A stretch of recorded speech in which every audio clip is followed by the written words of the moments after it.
जय श्री कृष्णा दोस्तों, राधे राधे। कैसे हैं आप?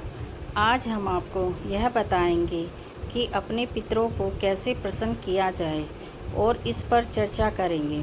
आशा है आपको यह बहुत पसंद आएगा। पितृदोष ज्योतिष और पुराणों के अनुसार एक विशेष प्रकार का कर्मफल और ग्रह दोष होता है।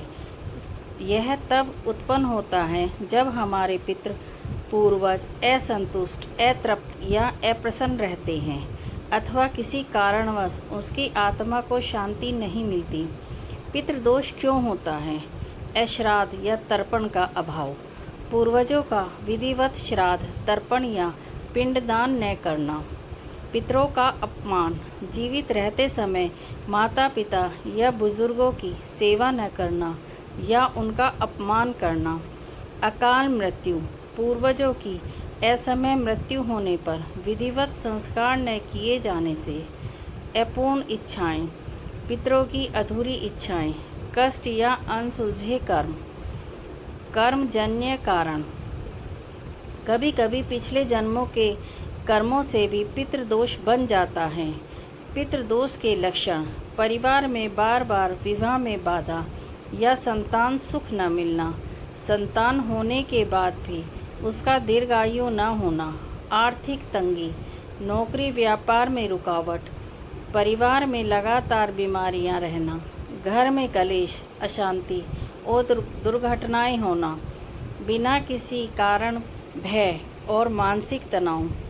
पितृदोष से मुक्ति के उपाय: पितृतर्पण और श्राद्ध, अमावस्या पितृपक्ष और गंगा किनारे पिंडदान करना, गाय, कौवा, कुत्ते को भोजन, पितरों की तृप्ति हेतु प्रतिदिन या विशेष दिनों में पीपल पूजन, शनिवार या अमावस्या को पीपल के नीचे दीपक जलाना और जल चढ़ाना, दान पुण्य, अनाथ गरीब ब्राह्मणों और वृद्धों की सेवा व दान, मंत्र जप, ओम नमः शिवाय, गंगा स्नान, पितरों की शांति के लिए गंगा स्नान और पवित्र नदियों में तर्पण। शास्त्रों में कहा गया है कि पितृ प्रसन्न हों तो देवता भी प्रसन्न होते हैं और उनके आशीर्वाद से परिवार में सुख समृद्धि और संतान सुख मिलता है।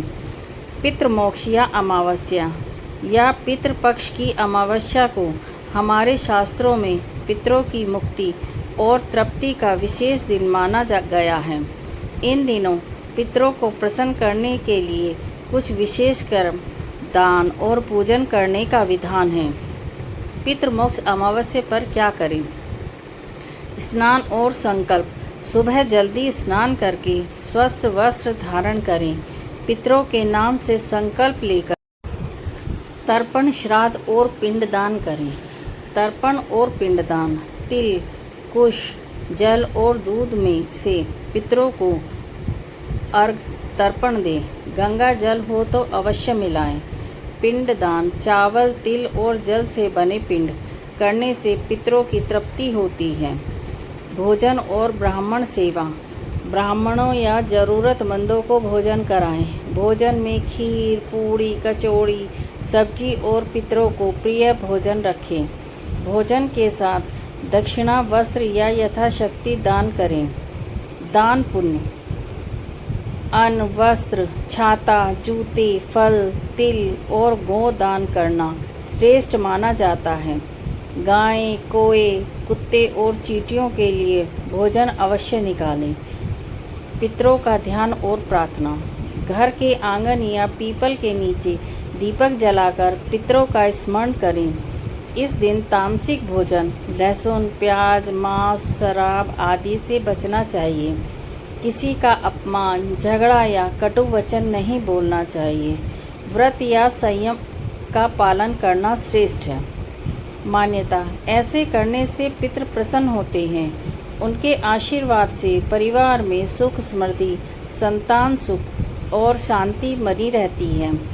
पितृपक्ष श्राद्ध पक्ष से में हमारे पूर्वज धरती पर आते हैं और अपने वंशजों से तर्पण, श्राद्ध और पिंडदान की अपेक्षा रखते हैं। इसीलिए इस दौरान कुछ नियम और निषेध बताए गए हैं जिनका पालन करना चाहिए। पितृपक्ष में क्या नहीं करना चाहिए। मांसाहार वर्जित है। मांस, मछली, अंडा, शराब, तंबाकू, सिगरेट आदि का सेवन न करें। लहसुन, प्याज जैसे तामसिक पदार्थ भी न खाएं। शुभ कार्य न करें। विवाह, सगाई, गृह प्रवेश, नया व्यवसाय शुरू करना, मांगलिक कार्य, नया सामान जैसे वाहन, गहना, भूमि खरीदना वर्जित है। नए कपड़े, गहने पहनना या सज धज करना उचित नहीं है। बाल, नाखून, दाढ़ी, मूंछ कटाना भी अशुभ माना गया है। झगड़ा, क्रोध और अपशब्द, घर में कलह, झगड़े या अपमानजनक व्यवहार से पितृ अप्रसन्न होते हैं। दान में आलस्य न करें। ब्राह्मण, गरीब, पशु पक्षी, कौवा, कुत्ता, गाय को अन्न जल देना ना भूलें।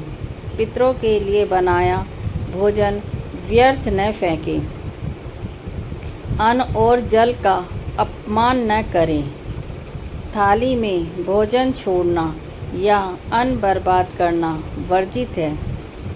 मनोरंजन और भोग से बचें। गाना बजाना, नाचना, पार्टियां आदि इस समय अनुचित हैं।